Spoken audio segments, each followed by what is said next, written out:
Morning friends, मायबोली coaching classes की ओर से आज के सेशन में आपका स्वागत। आज मैं आपको 10th स्टैंडर्ड एंटायर हिंदी लोक भारती जो हमारी किताब है इसमें से 5वां लेसन आज हम देखने जा रहे हैं। गोवा जैसा मैंने देखा, गोवा जैसा मैंने देखा, और इसके लेखक हैं विनय शर्मा। अब नेचुरली आप सबको इसका जो नाम है हमारे प्रस्तुत पाठ का, उस पर से ही आपको मालूम पड़ता है कि ये गोवा का जो वर्णन है ये यात्रा वर्णन है। इनकी अपनी यात्रा के इन्होंने वर्णन किया है विनय शर्मा जी ने। और विनय शर्मा जी के बारे में ये कहा जाता है कि 1973 उज्जैन में इनका जन्म हुआ था, और उनका जो लेखन है वो अपने अनुभवों पर बहुत ज़्यादा आधारित है और वो बहुत सुंदर लिखते हैं। और इनकी पत्र पत्रिकाएँ जो है वो नियमित छपती है। साथ ही अपने व्यंग और ललित निबंध के बारे में उन्होंने बहुत लिखा है। आनंद का उद्गम अमरकंटक ललित निबंध है इनका। चित्र की परीक्षा व्यंग है। अमरनाथ यात्रा प्रकृति के बीच, कोयम्बतूर में कुछ दिन, यात्रा वृत्तांत है। ऐसे यात्रा पर भी इन्होंने बहुत कुछ लिखा है। और प्रस्तुत जो यात्रा वर्णन है इसमें लेखक ने गोवा के सुंदर समुद्री किनारों, वहाँ की जीवन शैली, त्योहार आदि का बड़ा ही मनोरम वर्णन किया है। तो दोस्तों, आज विनय शर्मा लिखित 5वां पाठ जो है हमारा गोवा जैसा मैंने देखा, इसके बारे में आज हम देखने चाह रहे थे। आपको ये लेसन स्टार्ट करने से पहले मैं बता दूं, ये सेशन जो है ये मायबोली कोचिंग क्लासेस की ओर से आपके लिए लिए जा रहा है। और आप यही सेशंस, इसी तरह के सेशंस जो है आगे भी आपको अगर देखना है तो आप मायबोली कोचिंग क्लासेस का ये जो चैनल है इसे सब्सक्राइब कीजिए, ताकि आपको मेरे नोटिफिकेशंस मिलते रहेंगे और आपका हिंदी का जो क्लास है वो इसी तरह से चलती रहेगी। ठीक है, चलिए आज हम देखते हैं गोवा जैसा मैंने देखा। ये यात्रा वर्णन है। गोवा, आप अपने पहले आपके पास अपनी किताब रखिए, ताकि कोई अगर डिफ़िकल्ट वर्ड आ जाता है तो उसका मीनिंग मैं यहाँ बता देता हूँ आपको। लेकिन तब भी मेरा कहना यह है कि आपके पास में अगर कोई नोटबुक रही, आप रनिंग नोट्स अगर लेना चाहते हो तो आप ले सकते हो। ठीक है, और कुछ समझ में नहीं आया तो ये वीडियो आप फिर से देख सकते हो। फाइन।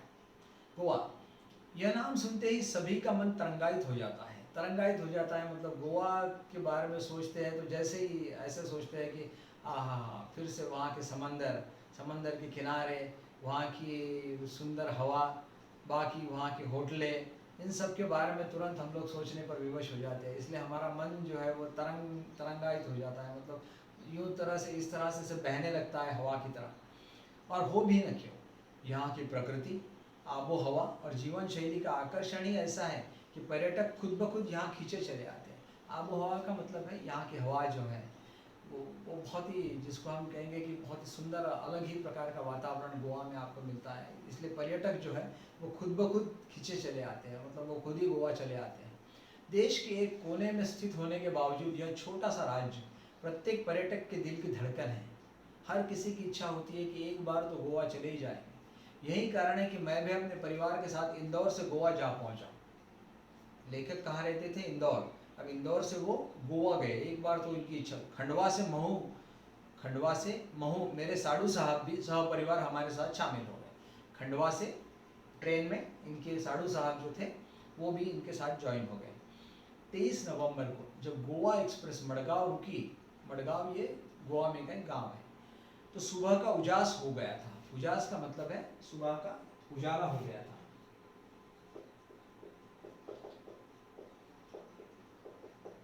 सुबह का उजाला हो चुका था। एक टैक्सी के हॉर्न ने मेरा ध्यान उसकी तरफ खींचा और हम फटाफट उसमें बैठ गए। ठीक है, टैक्सी में सब लोग बैठ गए। टैक्सी एक पतली सी सड़क पर दौड़ पड़ी। शीतल हवा के झोंके से मन प्रसन्न हो गया और यात्रा की सारी थकान मिट गई। मैं सोचने लगा, पर्यटन का भी अपना आनंद है। देखिए, इतनी शीतल हवा टैक्सी में इनको लगी कि यात्रा की पूरी थकान मिट गई। ये सोचने लग गए कि पर्यटन का भी अपना आनंद है। जब हम जीवन की सारी कई समस्याओं से जूझ रहे हैं मतलब झगड़ रहे हैं, फाइट कर रहे हैं, तो उससे निजात पाने का सबसे अच्छा तरीका पर्यटन है। बहुत सारे अगर प्रॉब्लम्स आपकी लाइफ में आते हैं तो उससे अगर आपको थोड़ी देर के लिए अगर अलग होना है तो सबसे अच्छा तरीका है आप पर्यटन, निजात पाना है ना उससे, निजात पाना मतलब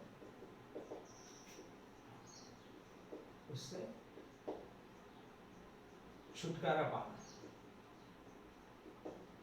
कोई प्रॉब्लम है, प्रॉब्लम से आप छुटकारा पाना चाहते हो तो आप टूर पे चले जाइए, ऐसा इनका कहना है।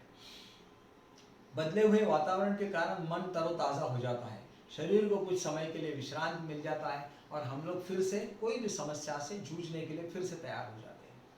कुछ देर बाद हमारी टैक्सी मडगांव से 5 किलोमीटर दूर दक्षिण में स्थित कस्बा बेनालियम नाम के एक रिसोर्ट में आकर रुक गई। कहाँ रुके थे लेखक, ध्यान में रखना, कस्बा बेनालियम, मडगांव से कितना दूर था, 5 किलोमीटर। एक रिसोर्ट है, यह रिसोर्ट हमने पहले ही बुक कर लिया था, इसलिए औपचारिक खाना पूर्ति कर हम आराम करने के इरादे से अपने अपने सूट में चले गए। इन्होंने होटल के रिसेप्शन पर जो भी रजिस्टर में एंट्री करना है, खाना पूर्ति का मतलब है वो रजिस्टर में एंट्री करना वगैरह, जो भी आम बातें जो है वो करने के बाद में अपने अपने कमरे में ये लोग चले गए। सूट का मतलब है अपने अपने कमरे में चले गए। कमरे यानी ऐसे कमरे, सूट का मतलब है ऐसे कमरे होते हैं कि जो साधारण कमरों से ज़रा ज़्यादा बड़े होते हैं। इससे पहले कि हम कमरों से बाहर निकले, मैं आपको गोवा की कुछ खास बातें बता दूं। दरअसल गोवा राज्य 2 भागों में बटा हुआ है, दक्षिण गोवा और उत्तर गोवा। इसकी राजधानी पणजी मांडवी नदी के किनारे स्थित है। इसकी गोवा की राजधानी जो है वो पणजी है और ये मांडवी नदी के किनारे है। यह नदी काफ़ी बड़ी तथा वर्ष भर पानी से भरी रहती है, साल भर इसमें पानी रहता है, बहुत बड़ी नदी है। फिर भी समुद्री इलाका होने के कारण यहाँ मौसम में प्राय उमस तथा हवा में नमी बनी रहती है। यस, यहाँ पर जो ऐसा मौसम जो है वो क्या हो जाता है कि प्राय समुद्री इलाका होने की वजह से ऐसा डैम्प एटमॉस्फेयर रहता है। डैम्प का मतलब है खुली हवा नहीं मिलेगी आपको, बहुत ज़्यादा धूप नहीं मिलेगी, जिसको इंग्लिश में हम सल्टरी वेदर कहते हैं। ऐसा वेदर है, उपजाऊ मतलब आपको पसीना पसीना कर देगा, ऐसा वेदर है। हवा में नमी रहती है, मॉइस्चर रहता है, शरीर चिपचिपाता रहता है, लेकिन मुंबई जितना नहीं, क्योंकि यहाँ का क्षेत्र हरितिमा से भरपूर है। हरितिमा का मतलब है हरियाली, हरितिमा का मतलब है हरियाली। यहाँ पर हरियाली जरूर है गोवा में, तो इसलिए ये मुंबई जैसा ऐसा चिपचिपाहट वाला नहीं है। फिर भी धूप तो तीखी होती है, फिर भी यहाँ पर धूप ठीक होती है, तीखी होती है। यूँ तो गोवा अपने खूबसूरत सफ़ेद रेतीले तटों, महंगे होटलों तथा खास जीवन शैली के लिए जाना जाता है, लेकिन इन सब के बावजूद यह अपने आप में एक सांस्कृतिक विरासत भी समेटे हुए है। गोवा में क्या फेमस है कि यहाँ की सफ़ेद जो रेतीले तट, समुद्र किनारे जो है वो सफ़ेद है सब, वहाँ पर सब कुछ सफ़ेद जैसा दिखता है। रेती जो है, रेतीले तट है सब, महंगे होटल हैं यहाँ पर, और गोवा का अपना लाइफस्टाइल जो है, जीवन शैली जो है यहाँ की एक बहुत ही अलग है। लेकिन इसके बावजूद सांस्कृतिक विरासत गोवा में बहुत बढ़िया है। यहाँ की शाम बड़ी अच्छी होती है, तो चलो शाम का आनंद लेने के लिए बेनालियम बीच की ओर चले। तो हम बेनालियम बीच की ओर चलते हैं, आप भी चले, क्योंकि बहुत ही खूबसूरत और शांत जगह है बेनालियम। दिन भर की थकान तथा उमस भरी गर्मी के बाद शाम को बीच पर जाना बड़ा ही अच्छा लग रहा था। रिसोर्ट से बीच की दूरी 1 किलोमीटर थी, लेकिन जल्दी जल्दी चलने के बाद भी यह दूरी तय नहीं हो पा रही थी। अरब सागर देखने का उत्साह बढ़ता ही जा रहा था। कौन सा समुद्र है वहाँ पर गोवा में? अरबी समुद्र है, ठीक है। तो देखने की बड़ी इच्छा हो रही थी सबकी, इसलिए धीरे धीरे चल रहे थे। तभी अचानक लहरों की आवाज़ सुनाई दी जो किसी रणभेदी की तरह थे। हम सभी दौड़ पड़े। सड़क पीछे छूट गई थी, इसलिए रेत पर तेजी से दौड़ना मुश्किल हो रहा था। फिर भी धंसे हुए पैरों को पूरी ताकत से उठा कर भाग रहे थे। रेत में क्या है, आपके पाँव पूरे धंस जाते हैं, इसलिए वहाँ पर जल्दी जल्दी चलना पॉसिबल होता नहीं। खूबसूरत समंदर देखते ही मैं उससे जाकर लिपट गया।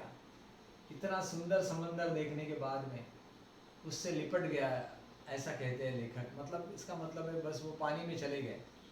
इधर बच्चे रेत का घर बनाने में जुट गए। बच्चे रेत पर, समुद्र के किनारे पर जो रेत थी उस पर अपना घर बना रहे थे। लहरें उनका घर गिरा दी थी, तो वो दूसरी लहर आने से पहले फिर नया घर बनाने में जुट जाते। यही क्रम चलता रहा। मैंने इन बच्चों से सीखा कि जीवन में आशावाद हो तो कोई काम असंभव नहीं है। सही बात। शाम गहराने पर हम किनारे पर बैठ गए। शाम गहराने पर मतलब जैसे जैसे शाम जो है वो ज़्यादा डीप होते गए। मतलब पहले 6 बजे थे तो 7 बज गए, 7 से 8 बज गए, जैसे जैसे मतलब अंधेरा होने लग गया। गहराने पर मतलब अंधेरा जैसे होने लग गया, तो हम लोग किनारे पर बैठ गए। मानो हर लहर कह रही थी कि बनने के बाद मिटना ही नियति है, यही जीवन का सत्य है। हर लहर जो है वो क्या है कि समंदर के अंदर से आती है और किनारे पे बिखर जाती है। उसका कहना यह है कि हर जो चीज़ बनती है वो बिगड़ती है, वो टूटती है, वो उसका अंत होना ज़रूरी है, यही जीवन का सत्य है। यहाँ एक मज़ेदार दृश्य को देखने को मिला। लहरों की आवाज़ के बीच पक्षियों की टी टी टी की आवाज़ भी अपना ध्यान अपनी ओर खींच लेती थी। ये टी टी टी की आवाज़ कहाँ से आ रही थी? दरअसल ये पक्षी लहरों के साथ बहकर आई मछलियों का शिकार करने के लिए किनारे पर ही मंडराते रहते थे। अब ये जो समंदर से लहरें आ रही थी उसके साथ में मछलियाँ बहकर आती, और वो मछलियाँ जैसी किनारे पर आ जाती तो ये जो पक्षी जो थे वो समंदर पे ऐसे ऊपर तैरते रहते थे, ऊपर रहते लहराते रहते थे। जैसे ही वो कोई उनको मछली मिल गई वो तुरंत उसको उठा लेते थे। दरअसल ये पक्षी लहरों के साथ बहकर आई मछलियों का शिकार करने के लिए किनारे पर ही मंडराते रहते थे, लेकिन जब तेज हवा के कारण एक ही दिशा में सीधे नहीं उड़ पाते तो सुस्ताने के लिए किनारे पर बैठ जाते थे। अब लेकिन ये पक्षी भी क्या हो जाते, थोड़ी देर के लिए उड़ते थे, फिर थक जाते थे, नीचे बैठ जाते थे। अब जैसे ही ये नीचे बैठते थे वहाँ के कुत्ते जो है वो इसी बात का राह देते, जैसे ही पक्षी बैठ गए उसे पक्षी को पकड़ लेते थे। लेकिन क्या होता था, ज़्यादा से ज़्यादा बार पक्षी जो है वो कुत्तों के हाथ नहीं आते थे, लेकिन पक्षियों का बैठना और कुत्तों को उनको पकड़ना और फिर पक्षियों का उड़ जाना, बस यही एक बहुत सुंदर यहाँ कार्यक्रम चल रहा था। यह दृश्य सैलानियों का अच्छा मनोरंजन करता है। सैलानी का मतलब है टूरिस्ट।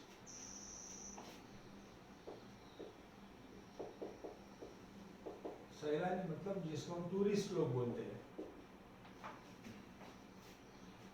इधर जैसे ही सूर्य देवता ने विदा दी वैसे ही चंद्रमा की चांदनी में नहाकर समुद्र का नया ही चेहरा नजर आने लगा। जैसे ही सूरज डूब गया अंधेरा हो गया, जैसे ही अंधेरा हो गया तो समुद्र का नया ही चेहरा सामने आ गया अंधेरे में। अब समुद्र स्याह और भयावह दिख रहा था। अब समुद्र जो है वह एकदम काला, अंधेरा और भयानक दिख रहा था। अगले दिन हमने बस से गोवा घूमने की योजना बनाई। अगले दिन बस से जाने के लिए लेखक सोचा। वैसे घूमने फिरने के लिए यहाँ बाइक आदि किराए पर मिल जाती है और उन पर ही घूमने का मज़ा भी आता है, लेकिन बच्चों के कारण हमने बस से जाने का मुनासिब समझा। बच्चे इनके साथ में थे, इन्होंने मुनासिब समझा, मतलब हमको योग्य समझे, योग्य लगा हमको। मुनासिब, ये मुनासिब जो है ये उर्दू शब्द है। मुनासिब समझा, योग्य समझा, हमको वही योग्य लगा, इसलिए हमने वैसा किया क्योंकि हमारे साथ बच्चे थे। यहाँ सी फूड की अधिकता से कारण शाकाहारी पर्यटकों को सुस्वादु भोजन की समस्या से भी दो चार होना पड़ता है। अब यहाँ पर गोवा में क्या है, इतना बड़ा समंदर है। अब समंदर के कारण वहाँ सी फूड मतलब मछलियाँ बहुत ज़्यादा मिलती है, खाने के लिए लोग ज़्यादा मछलियों का उपयोग करते हैं, तो इसलिए शाकाहारी लोगों को अच्छा खाना मिलने में वहाँ थोड़ी तकलीफ होती है। सुस्वादु भोजन मतलब ऐसा भोजन कि जिसका स्वाद बहुत अच्छा हो, जिसका टेस्ट बहुत अच्छा हो, उसको हम कहते हैं सुस्वादु भोजन। काफ़ी भटकने के बाद अच्छा भोजन मिल गया तो समझो किस्मत, और जेब तो ढीली हो ही गई। मतलब काफ़ी घूमने के बाद में आपको शायद ऐसा भोजन मिल जाएगा, लेकिन वो काफ़ी महंगा मिलता है। यह समस्या हमें पहले से ही पता थी, इसलिए हम अपने रिसोर्ट के सूट में उपलब्ध किचन में ही भोजन करते थे। तो इसलिए ये इनको मालूम थी, इसलिए ये लोग क्या करते थे कि अपना जो उनका जो होटल था उनके रिसोर्ट में वहीं पर जो किचन था वहीं पर ही वो अच्छा खाना बना लेते थे। सबसे पहले हम अंजुना बीच पहुँचे। कौन से बीच पहुँचे? अंजुना। गोवा में छोटे बड़े करीब 40 बीच है, लेकिन 7-8 ही प्रमुख हैं। अंजुना बीच नीले पानी वाला और पथरीला बहुत ही खूबसूरत है। अंजुना बीच जो है थोड़ा ध्यान में रखिए, अंजुना बीच 7-8 बीच ही गोवा में अच्छे हैं, बाकी टोटल 30-40 बीच है। इसकी एक और लंबी सी पहाड़ी है जहाँ से बीच का मनोरम दृश्य देखा जा सकता। मनोरम मतलब बहुत ही सुंदर दृश्य, विहंगम दृश्य। समुद्र तक जाने के लिए थोड़ा नीचे उतरना पड़ता है। नीला पानी काले पत्थरों पर पछाड़ खाता रहता है। नीला पानी जो बहता है, और समंदर में वहाँ पर क्या है, बहुत सारे रॉक्स है, तो पत्थर बहुत सारे, तो पानी आता है और पत्थरों पर धड़कता है। पानी ने काट काट कर इन पत्थरों में कई छेद कर दिए हैं, जिसमें से ये पत्थर भी कमज़ोर हो गए। साथ ही समुद्र के पीछे हट जाने से कई पत्थरों के बीच में पानी भर गया है। इससे वहाँ काई ने अपना घर बना लिया है। फिसलने का डर हमेशा लगता रहता है, क्योंकि वो पत्थरों पर क्या हो जाता है, पानी बार बार आती है तब काई जम जाती है, काई से क्या हो जाता है, हम लोग फिसल जाते हैं। फिसलने का डर हमेशा, लेकिन संघर्षों में ही जीवन है, इसलिए यहाँ घूमने का भी अपना अलग आनंद है। यहाँ युवाओं का दल तो अपनी मस्ती में डूबा रहता है, लेकिन परिवार के साथ आए पर्यटकों का ध्यान अपने बच्चों को खतरों से सावधान के लिए दिशा निर्देश देने में ही ज़्यादा है, क्योंकि बच्चे बहुत खेलते हैं समंदर में, तो फिर उनकी तरफ पेरेंट्स का बहुत ज़्यादा ध्यान रहता है। तो इसलिए इनका आधे से ज़्यादा ध्यान पेरेंट्स का जो अपने बच्चों की तरफ ही रहता है, उनको दिशा निर्देश देने में लिए। दिशा निर्देश का मतलब, अरे भाई मत खेलो, यहाँ मत जाओ, वहाँ मत जाओ, ये जो डायरेक्शंस है इसको कहते हैं दिशा निर्देश। मैंने देखा समुद्र किनारा होते हुए भी बिनालिया बीच तथा अंजुना बीच का अपना अपना सौंदर्य है। दोनों बीच जो है बहुत सुंदर है। बिनालियम बीच रेतीला तथा उथला है, यह मछुआरों की पहली पसंद है। यहाँ मछुआरों की पहली पसंद है, मतलब यहाँ सबसे ज़्यादा मछुआरों को, फिशरमैन जो है उनको मच्छियाँ मिलती है, इसलिए सबसे ज़्यादा मछुआरे यहाँ आते हैं।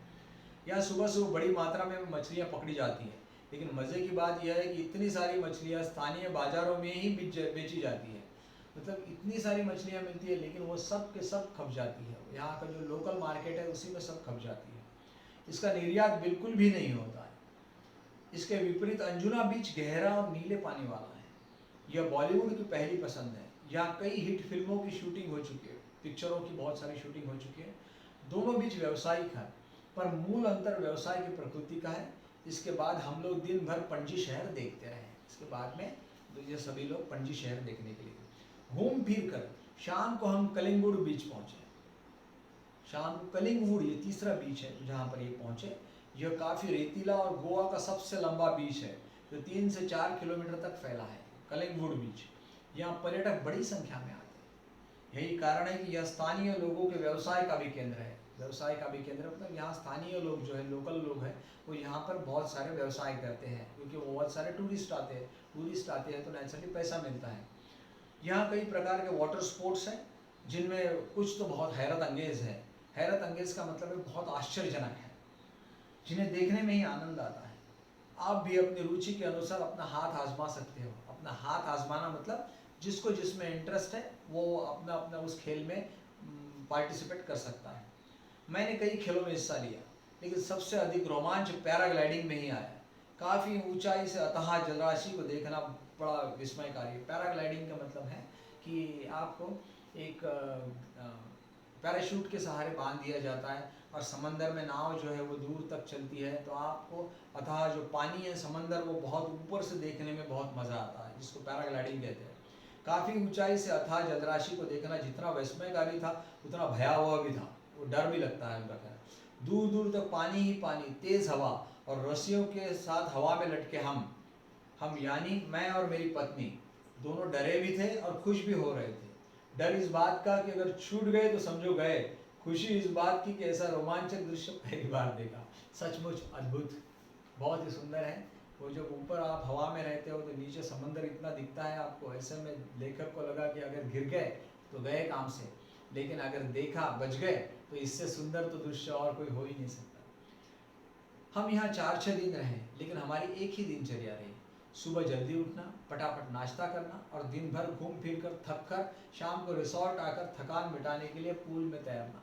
बस यही सुंदर काम है। एक दिन कोलवा बीच, एक चौथा बीच बताया उसने, ये कोलवा बीच में हमने बोटिंग का भी आनंद लिया।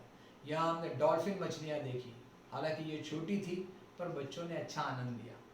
इस दौरान यहाँ नवरात्रि तथा दशहरा पर्व मनाने का सौभाग्य भी प्राप्त हुआ। वहाँ पर गोवा में नवरात्रि और दशहरा भी हुआ। वो कैसे होता था, उत्तर भारत में जिस तरह हर घर हर गली मोहल्ले में माँ दुर्गा की घट स्थापना कर लड़कियों द्वारा गरबा द्वारा पर्व मनाया जाता है, ऐसा भी यहाँ होता है। रावण का पुतला कहीं भी नहीं जलाया जाता। सुबह से लोग अपनी वाहनों की सफाई कर उसकी पूजा करते हैं। शाम को भगवान की एक पालकी मंदिर ले जाई जाती है। इसके बाद एक पेड़ विशेष की पत्तियां तोड़कर लोग एक दूसरे को बधाई देते हैं। एक विशेष पेड़ है, उसकी पत्तियां तोड़ते हैं और लोग एक दूसरे को देकर बधाई देते हैं। सबकी अपनी अपनी सांस्कृतिक परंपरा है। जैसे गोवा में भी ये इस तरह से दशहरा मनाया जाता है, जैसे महाराष्ट्र में भी इसी तरह से दशहरा मनाया जाता है। इतने कम दिनों में गोवा को मैं पूरी तरह से देख भी नहीं पाया और समझ भी नहीं पाया, पर इतना ज़रूर समझ गया कि पश्चिमी फैशन मतलब वेस्टर्न फैशन और सभ्यता में रचा बसा होने के बावजूद यह भारतीय संस्कृति को पूरी तरह से आत्मसात किए हुए है। ये जो है इसने वेस्टर्न कल्चर है यहाँ पर, लेकिन तब भी भारत की संस्कृति को पूरी तरह से यहाँ पर बसाया गया है। पर्यटक फैशन के रंग में कुछ देर के लिए भले ही स्वयं को रंग कर चल जाते हैं। जो टूरिस्ट आते हैं, पर्यटक आते हैं, उनको यहाँ का रहन सहन, वेस्टर्न कल्चर बहुत अच्छा लगता है, लेकिन स्थानीय लोग, वहाँ के जो लोकल लोग हैं, वो अपनी सांस्कृतिक परंपरा की उंगली तब भी नहीं, अब भी पकड़े हुए हैं। कितने भी टूरिस्ट आए, कितने भी पर्यटक आए, कितने भी वहाँ पर वेस्टर्न कल्चर का बोलबाला रहा, लेकिन तब भी वहाँ के स्थानीय लोग जो है वो हरदम अपनी सांस्कृतिक परंपरा को पकड़े हुए हैं। तो दोस्तों, आज हमने देखा ये 5वां lesson, 10th standard entire Hindi Goa. जैसे मैंने देखा, ये विनय शर्मा जी द्वारा लिखित ये जो यात्रा वर्णन है, ये हमने देखा है। अब आज आपका काम ये है कि ये वीडियो बराबर देख लीजिए। आपको ये वीडियो देखने के बाद में जो रनिंग नोट्स निकालना है वो आप निकाल लीजिए। इसके बाद में इसके पीछे जो स्वाध्याय दिया गया है वो स्वाध्याय आपको सॉल्व करना है। एक वर्कबुक के पीछे जो स्वाध्याय दिया है वो सॉल्व कीजिए, ताकि आपको कोई भी दिक्कत ना आए। मतलब आपको पेपर में कोई भी क्वेश्चन आता है तो वर्कबुक में मैक्सिमम क्वेश्चंस ऑल एंगल से कवर हो जाते हैं, और वर्कबुक में के ऑल क्वेश्चंस जो है उसके भी जवाब आपको ये मेरा वीडियो देखने के बाद में 100% आप लिख पाओगे। ठीक है दोस्तों, आज हमने 5वां लेसन देखा है, ये लोक भारती का 10th स्टैंडर्ड का। आपको बता दें कि ये जो आज का जो वीडियो आप देख रहे हैं, ये मायबोली कोचिंग क्लासेस की ओर से आपके लिए बनाया गया है। दोस्तों, मायबोली कोचिंग क्लासेस का ये जो चैनल है, आपसे रिक्वेस्ट है कि आप इसे सब्सक्राइब ज़रूर करें, ताकि इसके आगे के भी जो वीडियोज़ है उसका नोटिफिकेशन आपको मिलता रहे, और आपका इस 10th स्टैंडर्ड लोक भारती यानी एंटायर हिंदी की जो सेशंस है वो इसी तरह चलते रहेंगे, और आपकी पढ़ाई भी बहुत अच्छी तरह से होगी। ठीक है, थैंक यू। फिर मिलते हैं अगले सेशन में। Thank you very much.